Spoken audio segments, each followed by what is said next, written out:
क्या आप अपने बचपन की कोई यादगार घटना हमें सुना सकते हैं? कक्षा 5वीं के मेरे शिक्षक श्री शिव सुब्रमण्यम अय्यर की एक बात मुझे याद है। एक दिन कक्षा में वे हमें बता रहे थे कि कोई पक्षी कैसे उड़ता है। उन्होंने हमें रामेश्वरम के समुद्र तट पर ले जाकर इसका जीवंत उदाहरण दिया। वह ऐसी यादगार घटना थी जो मेरे मन मस्तिष्क में हमेशा के लिए बैठ गई। इसी से मुझे आगे विज्ञान पढ़ने की प्रेरणा मिली। बचपन में हमें किस भाषा को प्रमुखता देनी चाहिए? मैंने स्वयं माध्यमिक शिक्षा तक की पढ़ाई अपनी मातृभाषा के माध्यम से पूरी की है। कॉलेज और उससे आगे की शिक्षा अंग्रेजी माध्यम की संस्थाओं में हुई। मेरा मानना है कि हम कॉलेज में भी माध्यम के रूप में मातृभाषा का चुनाव कर सकते हैं, क्योंकि युवा अपनी मातृभाषा में ही सोचता है, उसी में अपनी बात सहजता से कहने में सक्षम होता है। पर इसमें भी कोई दो राय नहीं कि वैश्विक स्तर पर संपर्क के लिए हमें अंग्रेजी जैसी एक संपर्क भाषा की नितांत आवश्यकता है।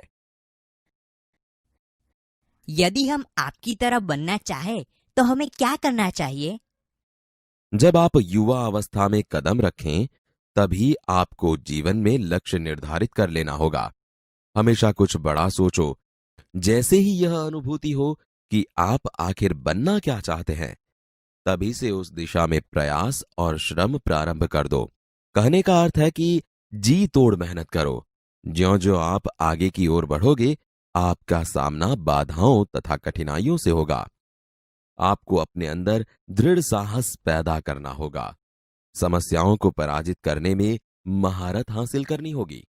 तभी जीवन में सफल हो पाओगे। पहले ये जरूरी है कि आप निरंतर ज्ञान अर्जित करो। वह कौन सी बड़ी चुनौती है जिसका सामना हमें आज करना पड़ रहा है? भारत को सन 2020 तक एक विकसित राष्ट्र के रूप में परिवर्तित करना और देश के 1 अरब से अधिक नागरिकों के चेहरों पर मुस्कान देखना, यही राष्ट्र के समक्ष सबसे बड़ी चुनौती है। आपकी दृष्टि में साहस की परिभाषा क्या है? अपने जान की परवाह किए बिना दूसरों को संकट या आपदा से बचाना ही साहस है। हम प्रवासी भारतीय मातृभूमि के प्रति गर्व की भावना कैसे विकसित करें? भारतीय मूल का कोई भी व्यक्ति एक बृहद भारतीय परिवार का अंग है और उसे हमारे देश की सांस्कृतिक विरासत पर गर्व है। सौभाग्य से आप लोग ऐसी स्थिति में हैं कि अपनी मातृभूमि से अच्छी तरह से जुड़े हुए हैं और यही आपके लिए गौरव की बात है। जो भी बच्चे आपसे मिलते हैं वे कहते हैं कि वे एक प्रसिद्ध वैज्ञानिक, इंजीनियर, डॉक्टर आदि बनना चाहते हैं। पर किसान, मजदूर और कलाकार भी किसी राष्ट्र के लिए उतने ही महत्वपूर्ण हैं। हम ऐसे ही परिवारों से आते हैं। हमारे लिए आपका क्या संदेश है? किसान, मजदूर, कलाकार और दस्तकार, ये सभी हमारे राष्ट्र के अभिन्न अंग हैं। राष्ट्र निर्माण में हमें उन सभी की सेवाओं की समान रूप से दरकार है। आप सभी को चाहिए कि अपने अपने क्षेत्रों में खूब उन्नति करें। आप कहते हैं कि भारत 2020 तक विकसित राष्ट्र बन जाएगा, पर निरंतर बढ़ती जनसंख्या और बेरोजगारी इसे संभव होने देगी? विकास स्वयं जनसंख्या वृद्धि को रोकने की अचूक औषधि है, जिसमें जन शिक्षा, विशेषकर स्त्री शिक्षा की बात भी सम्मिलित है। इससे छोटा परिवार सुखी परिवार की मान्यता को बल मिलता है। भारत 2020 का मिशन यहां के युवाओं को रोजगार के पर्याप्त अवसर सुलभ करवाएगा। ग्रामीण क्षेत्रों में बड़ी संख्या में उद्योग धंधे स्थापित किए जाएंगे, जिससे उन क्षेत्रों में रोजगार के प्रचुर अवसर पैदा होंगे।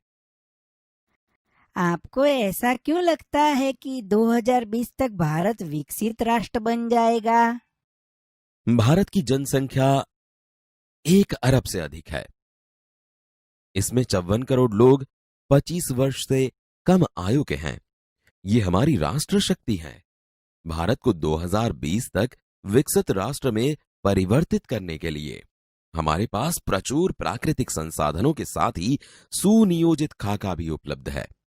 54 करोड़ युवाओं के विचारों की एकता निश्चय ही इसे विकसित राष्ट्र में परिवर्तित करने में सफल होगी। कई छात्रों के बड़े बड़े लक्ष्य होते हैं, पर आर्थिक तथा अन्य समस्याओं के कारण वे इन्हें प्राप्त नहीं कर पाते। वे अपना लक्ष्य आखिर कैसे प्राप्त करें? स्कूल में पढ़ाई में अच्छा प्रदर्शन करने पर छात्रवृत्ति प्राप्त होगी। साथ ही उच्च शिक्षा के लिए बैंकों से ऋण लेने हेतु पात्रता भी बनेगी। जीवन में ऊंचा लक्ष्य निर्धारित करने पर बाधाएं तो आती ही है। हमें कठोर परिश्रम और उत्कृष्ट कार्यों से इन्हें पराजित करना होगा।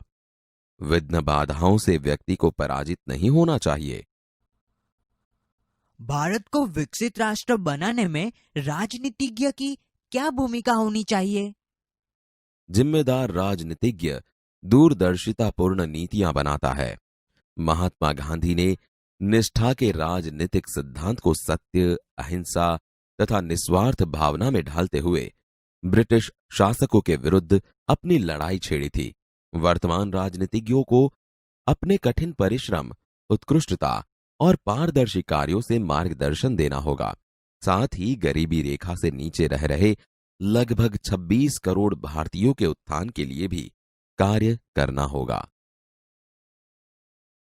रक्षा की दृष्टि से विजन 2020 का लक्ष्य पाने में महिलाओं की क्या भूमिका हो सकती है? विजन 2020 में रक्षा अनुप्रयोग के क्षेत्र की महत्वपूर्ण प्रौद्योगिकियों के विकास पर विचार किया गया है। राष्ट्रीय सुरक्षा की बात भी विजन 2020 का एक अभिन्न अंग है। सशस्त्र सेनाओं में नियुक्ति के लिए पुरुष और महिला के आधार पर कोई भेदभाव नहीं किया जाता। तीनों सेनाओं में पर्याप्त महिला अधिकारी नियुक्त हैं। राष्ट्रीय रक्षा क्षमताओं में वृद्धि के लिए महिलाएं उच्च स्तरीय सामरिक सेना बहुगुणक उपकरणों पर कार्य करके भी अपना सहयोग दे सकती हैं। क्या हम अति विशिष्ट व्यक्तियों के दौरे पर हो रहे अनावश्यक खर्चे कम नहीं कर सकते? तुमने इस मंच पर एक बड़ी सी कुर्सी देखी होगी। वह कुर्सी अब यहां पर नहीं है। ठीक ऐसे ही अनुत्पादक चीजों पर हो रहे अनावश्यक खर्च भविष्य में नहीं होंगे।